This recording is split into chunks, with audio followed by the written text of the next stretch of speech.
Good morning, everyone. It's Sunday, the 21st of June, and I'm back again. You'll have seen that the videos have been not dwindling, but they've only been 3 each week for the last 2 weeks. And that's been a quite deliberate choice of mine to prepare really well for the Skeptics Corner conversations that begin on a Tuesday and carry on a Thursday, and then to prepare very well and record the sessions I'm doing on a Thursday about about the Bible and what's in it. And so I'm also needing to free up some of Monday and Wednesday to do that preparation, but also to begin to look forward into the future with regards to my churches and where we go from here as we begin to think about coming out of lockdown and what that might look like and what we've learned and what we want to hold on to out of this this coronavirus season in terms of the church and how we've met online and in other ways, and also what we want to let go of in terms of things that kept us really busy in the church's life before, and that got in the way of some of the things that might be most important.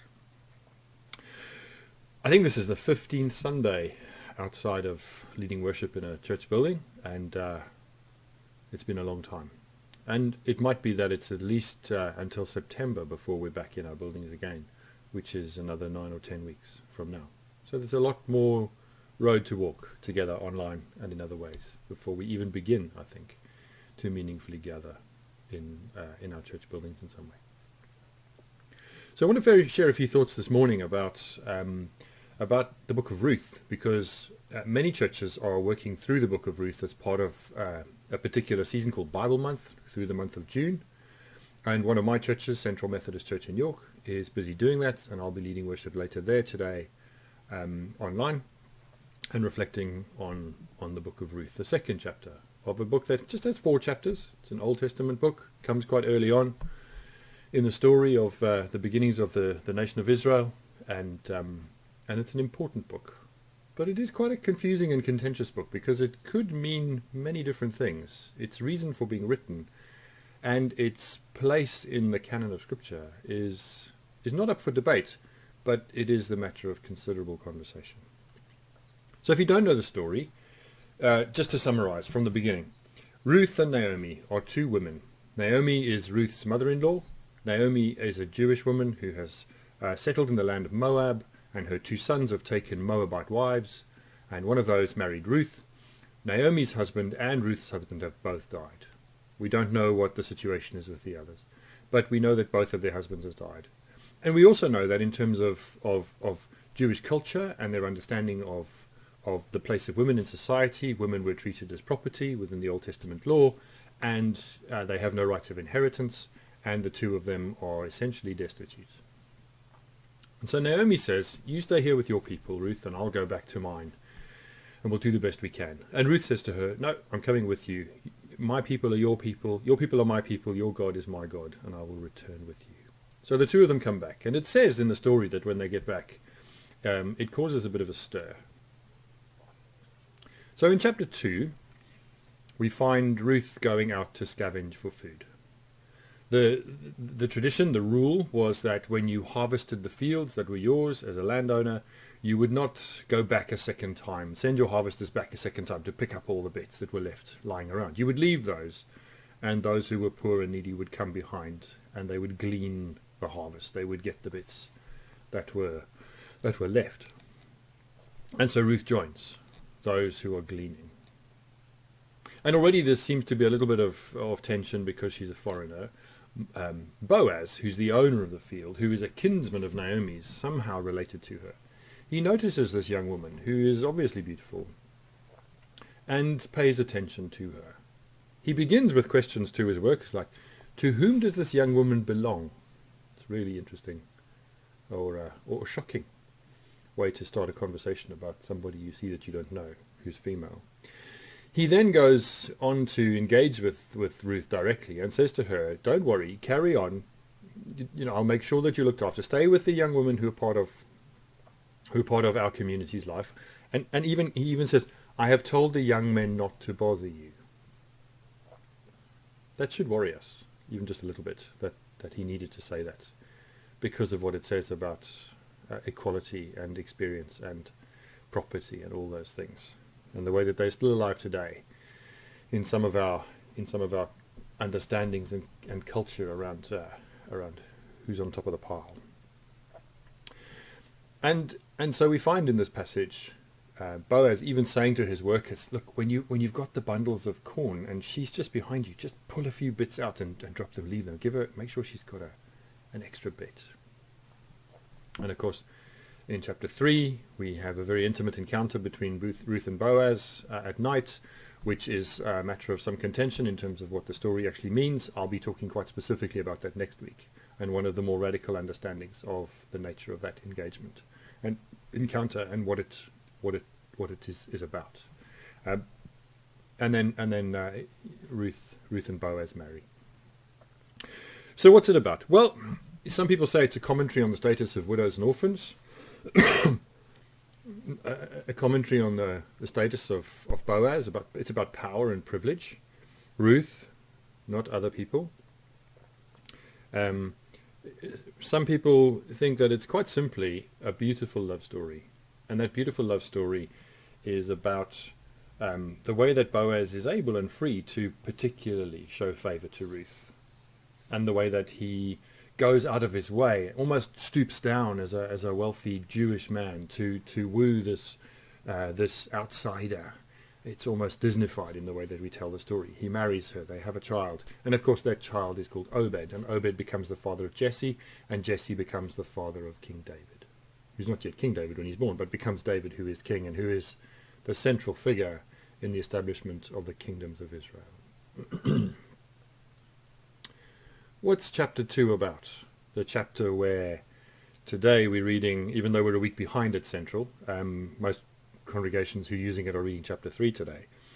Chapter 2 is about the moment from when Boaz notices Ruth in the field, right through his almost manipulation of events so that she is taken care of, and he reassures her. And it is a chapter that fundamentally seems to be about kindness, about a benevolent, caring, generous kindness. Although, to be fair, it costs Boaz nothing to make sure that Ruth has a little bit of extra grain. He's not out of pocket, is he? He's not having his own life radically changed in any way. But out of his wealth, he shows kindness to this young woman. And that's what the passage is about. But then you turn to the gospel, which is properly appointed for today. So I'm jumping around a bit, but I think the two knit together quite nicely. And we're in Matthew chapter 10. And we read Jesus saying these words, "Do not think that I have come to bring peace to the earth. I have not come to bring peace, but a sword. For I have come to set a man against his father, and a daughter against her mother, and a daughter-in-law against her mother-in-law, and one's foes will be the members of one's own household. Whoever loves father or mother more than me is not worthy of me, and whoever loves son or daughter more than me is not worthy of me, and whoever does not take up the cross and follow me is not worthy of me. Those who find their life will lose it, and those who lose their life for my sake will find it."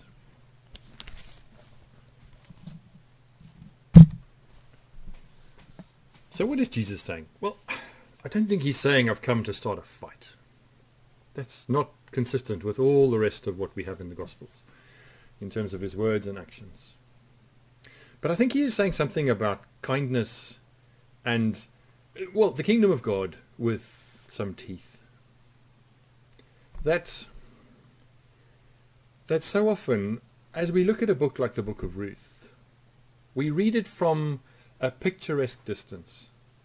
And we read it as a story of benevolent kindness by a man called Boaz, a kind of a gentle faithfulness in the person of Ruth that leads her back in her faithfulness with Naomi to a foreign land where she is treated kindly by this man and they live happily ever after. And of course, that telling of the story suits us because it's lovely. And it doesn't ask us anything more really than whether we're a bit like Boaz. How kind are we? How kind are we? Do we put £1 in the homeless person's cup? Do we give some money to charity? Do we smile at people in queues? Do we bite our lips sometimes when someone is not saying nice things to us? Do we do that thing that seems to be so deeply ingrained in in our image, our understanding, our picture of church, which is to essentially just to be nice, to be nice. Jesus asks us to stand for things, and in the loving, as he says, in the loving God more than those who are in our households, we are asked to put ourselves, we are told that we should put ourselves in a place where things become uncomfortable. Maybe you're tired of Black Lives Matter. Maybe you think, it's just got a bit, it's been going on for long enough now, and what has it achieved? And maybe you interpret the violence as something personal against you, against what you think you stand for, or what you think you believe, or what you think Britain or society or Britain's history, and it's unequivocal broad brushstrokes across the world in the age of empire, that somehow those people are trading on part of who you are. I didn't see, in watching so much of the protest around Black Lives Matter, didn't see very much violence that seemed to be gratuitous or pleasurable. Didn't see, apart from those on the far right, it would seem, who attacked the police quite viciously, a great deal of violence towards police. We saw violence towards a statue, and that has seemed to be that's been the locus around which the debate has gone on for so long, because that fundamentally has asked us what statues are about and what they tell us and what our history is and whether we tell it honestly and in a worthwhile way. I don't know exactly how to best speak into that conversation, because I can't speak for black people, and I don't need to speak for black people. I speak as a 49 and 49-year and 8-month-old white man who's experienced in my own home country, even though I grew up relatively poor, enormous privilege. But what does it mean to be someone who is willing to hear Jesus say, please don't just be nice, speak the truth. If you hear someone saying things that are racist, if you hear someone saying things that are inappropriate, call them out on it. Now, behind me, you can see that I'm building a model railway. And then there's a model railway Facebook group that I'm part of. And someone a little while ago tried to clean one of their locomotives, a week or so ago, tried to clean one of their locomotives poorly. And they used white spirits. And it reacted with the plastic. And the locomotive ended up fantastically distorted into a kind of weird S-bend. And people were kind of commenting on that and laughing on that. And someone just posted as a comment, just made in China, lol. So I answered that and said, this is about using the wrong thing to clean it. It's not about, the quality of products that come from the world's largest manufacturing nation. That was a clumsy comment at best. I didn't call the person a racist, but it was a cheap throwaway 3 words. What came back was the instruction to lighten up. I wasn't particularly vexed about it anyway. So I suggested that the person work on their human material and I'd work on lightening up, and we could make that a deal and leave it at that. And that was the end of it. They never said anything more. But there are clumsy things, racist things, biased things, inappropriate things being said around us all the time. The hardest place to deal with it is in our families and with those we care about. I look at the Facebook pages of and posts of many members of my congregation and people I've known over the years in other places, and some of those posts honestly make my toes curl. Not because I sit in judgment over them, but because I think, my goodness, okay, you've either of your own volition or in copying someone else's sort of status or post and just sharing it on your own, you've taken part in sharing a very biased, very privileged, very I mean, essentially uneducated, defensive posture.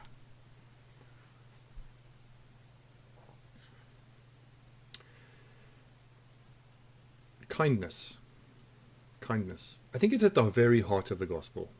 Kindness.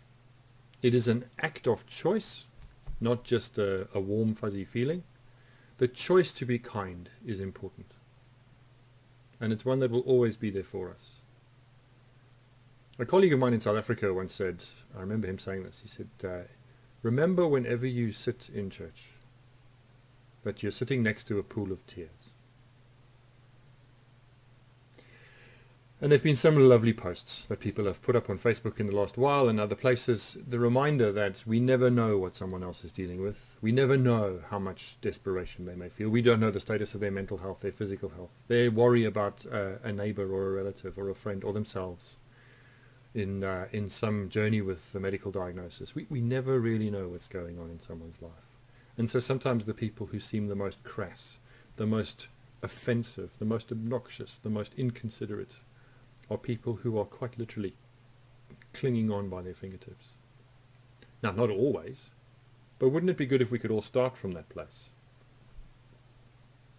The challenge of the gospel is that when it becomes clear that that's not where that person is, that person is being obnoxious, that person is being racist, that person is being dismissive, that person is saying or doing things that are inappropriate, that are counter to the things we value, that we then say something, that we then do something, that we then don't tell them they should be like us, but we call out their behavior. And maybe if I speak as a white man, maybe all I can do is keep my eyes open, look around the world and see how I can view it with kindness, how I can give people as much room as possible, whether they are protesting in Bristol and pulling down statues or expressing their frustration and their anger and their fear and their desperation and their sadness at the state of the world as it affects them, as it stands on their neck in some ways, to give those people space, like all of us need space to feel our feelings and process them and express them. But in any direction, there is no absence of the ability to criticize. There's no absence of the freedom to engage. There might be a great humility involved in doing that.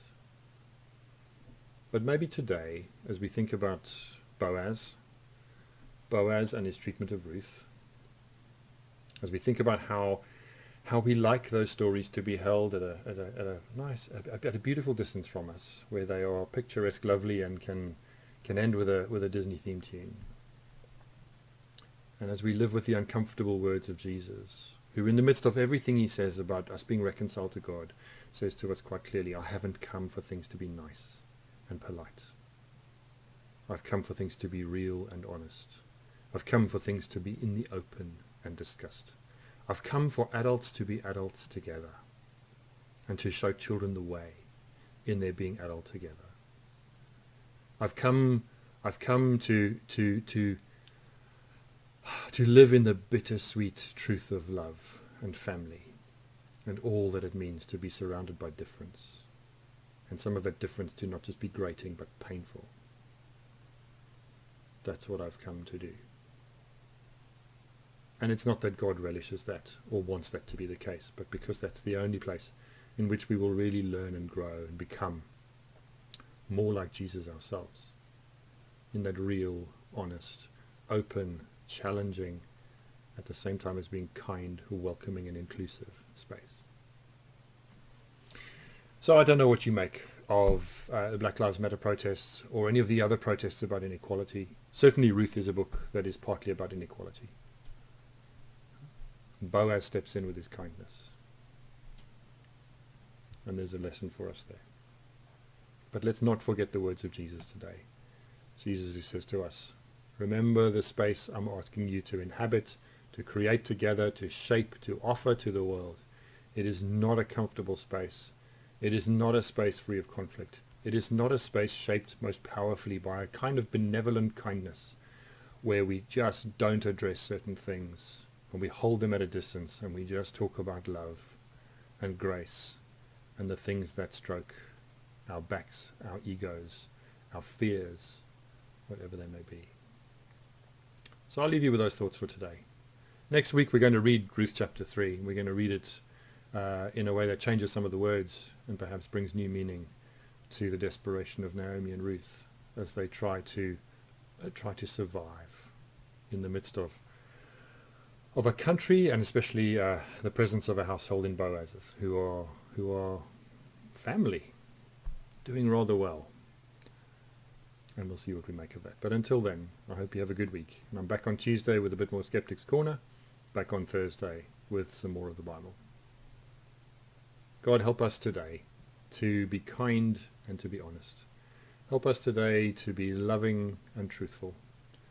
Help us today to give each other the benefit of the doubt and room, and also find the courage to speak, however gently we choose to do so, into those words and actions that we see and hear in others, especially those we love, that we find outside of the values and the expression of love and grace and honesty and truth that your kingdom asks us to be about.